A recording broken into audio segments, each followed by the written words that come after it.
Good morning everyone. Welcome in political science class. Today we are going to revise chapter 2nd, era of one party dominance. कुछ important facts जो है revise करेंगे. Election in India has played a very important role. The Election Commission of India was set up in January 1950. Sukumar Sen was the first Chief Election Commissioner of India. ये आपके 1 marks में question बन जाएंगे सभी कि who was the first chief election commissioner Sukumar Sen. और election commission कब setup हुआ? जनवरी 1950. And fourth is the first general election was held in 1952, second general election in 1957 and third in 1962. After every 5 years, Congress dominated in the first 3 elections. The Congress secured 364 in first general election, 371 in second general election and 361 seats in third elections in the Lok Sabha. Pandit Jawaharlal Nehru was the leader of Congress party. Pandit Jawaharlal Nehru became the prime minister after the first general election. In 1957, the Communist Party formed the government in Kerala. तो first ये आपका question इस तरीके से आता है कि first state in which non Congress government was formed. तो आंसर इज केरला. या गवर्नमेंट पूछा जाए तो कम्युनिस्ट पार्टी गवर्नमेंट थी इन 1957. In 1959, the Congress government at the center dismissed the communist government in Kerala. तो 57 में कम्युनिस्ट गवर्नमेंट आई केरला के अंदर और 59 में सेंट्रल गवर्नमेंट ने डिसमिस कर दिया कम्युनिस्ट गवर्नमेंट को. Under the article 356 of the constitution president rule लगा दिया गया वहाँ. Socialist party was formed in 1948.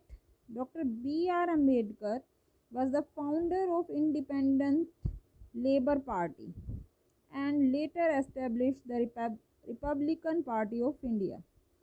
The Communist Party of India won the 16 seats in the first general election and emerged as the main opposition party. तो first time communist party ही थी जिसको 16 seats मिली थी और जो कि ओपोजिशन पार्टी थी. In 1964, the split within the Communist Party and CPIM was formed. 1964 में communist party से उसका एक जो फैक्शन था अलग होके CPIM फॉर्म हुई. CPI मार्क्सिस्ट जिसको हम कहते हैं in 1964. भारतीय Jansangh was formed in 1951.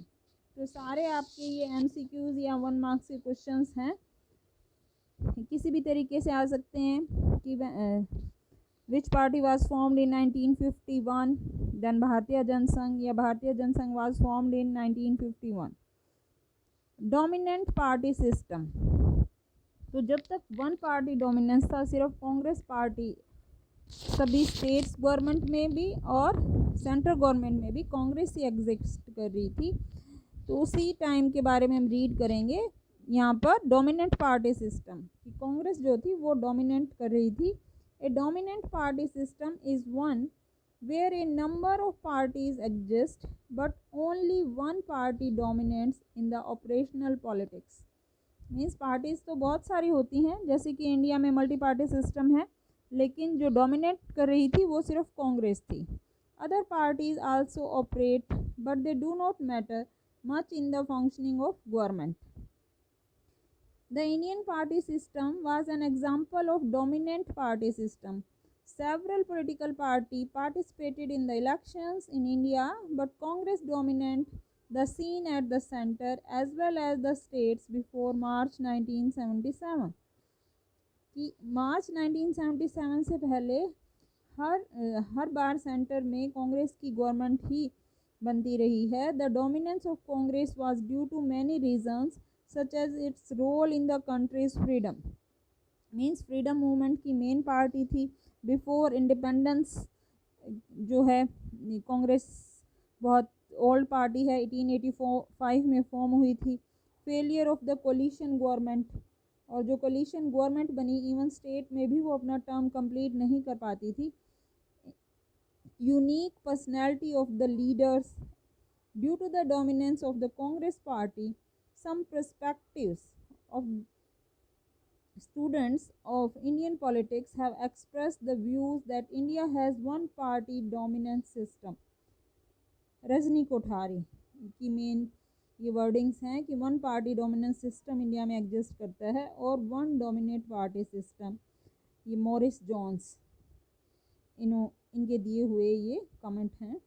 Factor responsible for the Congress party dominance, क्या रीज़न थे कि कांग्रेस पार्टी जो है वो इतना टाइम तक डोमिनेट कर रही थी। Indian national Congress dominated in the first 3 general elections. Following factors were mainly responsible for the dominance.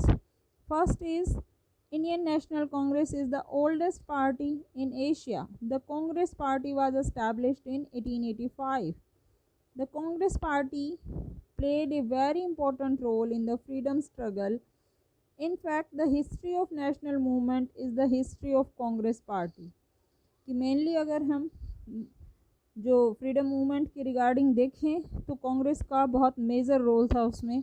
Many leaders and 1000 workers of the Congress party remained in jail for years. Third is the Congress party was led by Pandit Jawaharlal Nehru, doctor Rajendra Prasad, Acharya JB. Kripalani, doctor Pattabhi Sitaramayya etcetera. Fourth is means ये बहुत ही करिश्माई leaders थे जिनका कि अपने citizens पर, population पर बहुत ही इफ़ेक्ट था। The Congress party was only party having proper organisation at the root level, means village level से लेकर और मेट्रोपॉलिटन सिटीज़ तक, पुअर पीपल से लेकर जो इंडस्ट्रियलिस्ट थे वहाँ तक, सब तक इनकी पहुँच थी। Its nationwide organization enabled the government to keep in close touch with the people and to function as an effective democracy. इनका मेन पर्पस था कि सभी लोगों के टच में रहें और एक इफ़ेक्टिव डेमोक्रेसी कंट्री के अंदर जो है कार्य करें। Congress as an ideological coalition, तो कांग्रेस के अंदर हर टाइप की विचारधारा को जो है मर्ज कर लिया जाता था, हर किसी की बात सुनी जाती थी और उसको अमल में भी लाया जाता था। Ideologically the Congress took root and came to political power not as a party but as a movement for independence and reforms, कि कंट्री को जो है इंडिपेंडेंस दिलवानी है और जो भी ठीक जो हमारे कस्टम्स नहीं हैं उनमें रिफॉर्म्स करने हैं, उन रूल्स को चेंज करना है। The Congress party was established in 1885 by higher middle class from the English speaking persons. A O. Hume जिनका नेम था, उन्होंने एस्टैब्लिश की थी, जो कि एक ब्रिटिश ऑफिसर्स थे। However with both non cooperation movement and civil disobedience movement the social base of the Congress party widened, और इन दोनों मूवमेंट के साथ कांग्रेस का जो था बेस इम्प्रूव हुआ, पहले से ज़्यादा कांग्रेस का जो है प्रचार प्रसार हुआ। All type of people with diverse interest became the member of Congress party, हर तरह के लोग, डिफरेंट इंटरेस्ट वाले पीपल जो है कांग्रेस पार्टी के मेंबर्स थे। Peasants, elite, landlords, industrialist, workers, urban elites जो पढ़े लिखे संभ्रांत शहरी लोग, villagers, capitalist and the poor, upper caste, lower caste person etcetera, all were within the Congress.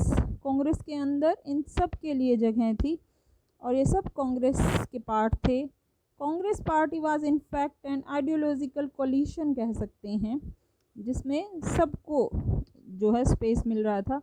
Rajni Kothari has rightly pointed out the Congress represents all shade of opinion, all major interest group in the society and indeed all other parties as well, कि other parties की need ही नहीं है, कांग्रेस के अंदर ही सब type की विचारधारा है और सभी उसके अंदर मर्ज है। The Congress represented India's diversity in terms of classes and caste religions and languages, and various interests. Maximum opposition political parties are the dissenting elites of the Congress Party, who shares to common and social and intellectual background as of the congressman के रूप में हर तरीके की जो है ideology को Congress party ने express किया है और कांग्रेस जो है रूट लेवल तक फैली हुई पार्टी थी, इसीलिए इतना टाइम तक कांग्रेस जो है डोमिनेट कर रही थी। This is all for today, keep learning.